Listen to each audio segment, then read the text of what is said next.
Hey everybody, it's me again.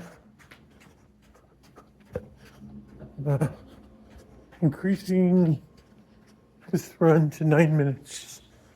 So that's what's new here. But today, I want to talk about old Star Trek versus new Star Trek, which isn't a new argument. It's not even an argument, it's not a new discussion.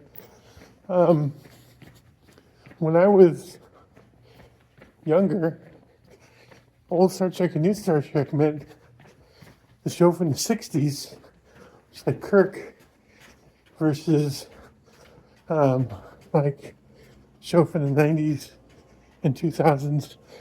Not even so much Enterprise. I don't think people really talk about that. Which, by the way, outstanding show. One of my favorite Star Trek shows. Definitely in the top 15. No, I'm just kidding. No, anyway.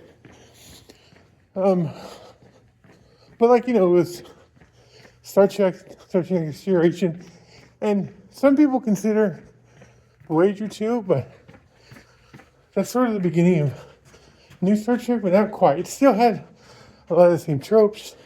The formula, all of it was the same. But then something happened, right? Started with Picard, and then Strange New Worlds, now Star Trek Academy, which I haven't watched. And honestly, I'm probably not going to. Because Star Trek's done for me. It finished. It ended with Enterprise. I did watch Picard, and I'll be honest, I didn't like it. It wasn't the same Star Trek. First of all, look, I like the Borg. They were my favorite character as far as villains went. Even though I thought they kind of went wonky with him at the end with Data's brother and all that. But they didn't need to be in every single Picard show. That was so ridiculous. Come on. You aren't going to make 3 Avengers movies with Thanos in all of them. There were so many different things they could have done with that show. And they didn't do it. That's when they lost me, honestly. The 3rd Picard show is where I just tuned out. Because Star Trek was magical when I was growing up. First Next Generation was wondrous. It explored new worlds. Every episode was a new alien race. Sometimes they were great, sometimes they were silly, sometimes they were terrifying. Like the Borg was terrifying, and they just kept overusing them. Then you had Deep Space Nine, which kind of gave the idea of, like, hey, what about refugees in space and how they're treated by different civilizations like the Federation, Cardassians. And then somebody got the good idea to put just this full-blown war, like made all the episodes about other wars put to shame, because this was a full-blown war. You had to see characters literally change in real time from just Star Trek, Starfleet officers to soldiers. It was incredible. Without a doubt, the best Star Trek show, in my opinion, was Deep Space Nine. Had incredible acting, had incredible characters. The ending was, again, it's hard to write a good ending. But still, it was a very satisfying show. Voyager, it did some stuff. They kind of get carried away with the Borg too, which again is a pet peeve of mine. Because I loved them, but it's like pepper. You pour a whole jar of pepper on your pasta, the pasta's ruined.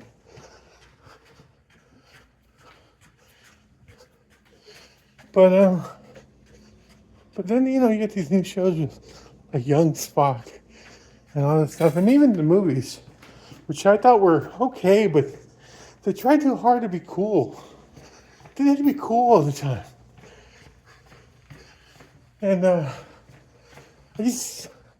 and maybe it's just a generational change. Maybe it's the same reason that people who liked the original Star Trek didn't connect with like Deep Space Nine, because they were old heads and they were locked in to a time when they grew up, when those were great shows. That was a great show. And when I grew up, Deep Space Nine, Star Trek, Next Generation, Voyager, those were just great shows. Enterprise, fantastic show. Better than Voyager, in my opinion. Honestly, for me, it goes Deep Space Nine, Enterprise, Next Generation, Voyager. But, like, I see the ads. I'm just like, this isn't my Star Trek anymore. Yeah, I get it. Sometimes Star Trek, when I watch it again now, I realize how idealistic and maybe naive it was. Humanity being this perfect society with very small cracks of corruption, but for the most part, everyone was on the same page. And you don't see that in today's world, but that's why you like the show, because in the show, we've moved past that. I don't know. What I do know is that I probably won't be tuning into the shows. I have other new shows I'm watching, I love Invincible. That's a fantastic show. The Boys is pretty good. It's so crazy. It's not as good as Invincible, but it's pretty good. And there's, a few of those Marvel shows have been pretty good. I really enjoyed Plurbius. That's my favorite show of 2025, hands down. Hands down. And I think Fallout came out last year, which I really like too. But yeah, Star Trek isn't my show anymore, and there's nothing wrong with that. And I don't think they should. Like, some people were like, "Oh, go back to making it like it was." No, it's not for me anymore. It's for somebody else. It's for somebody else. It's for a new generation of fans who feel differently, who see television differently. They're not tuning in Saturday at 8 a.m. or 8 p.m. anymore. They're tuning in whenever the hell they want. And they're streaming it. And there's cuss words. And there's $1 million budgets. I don't know if there was $1 million budget for Star Trek. I highly doubt it. But there sure as hell is now. Anyway, those are my 2 cents about Star Trek. I don't love the new stuff, and that's okay. I don't have to love the new stuff. I can just love the old stuff. And I don't even love it, like, I'm not in love with it now. Like, I don't sit down and watch Star Trek because it's an old show that I've seen 1,000,000 times. I don't need to rewatch it. I can just remember that I loved it. And remember how good I felt watching it when it was new and fresh. But let somebody else have it. It's someone else's turn with Star Trek. And I hope you guys appreciate what you got. Because one day you're going to be like, what the hell did they do to my show?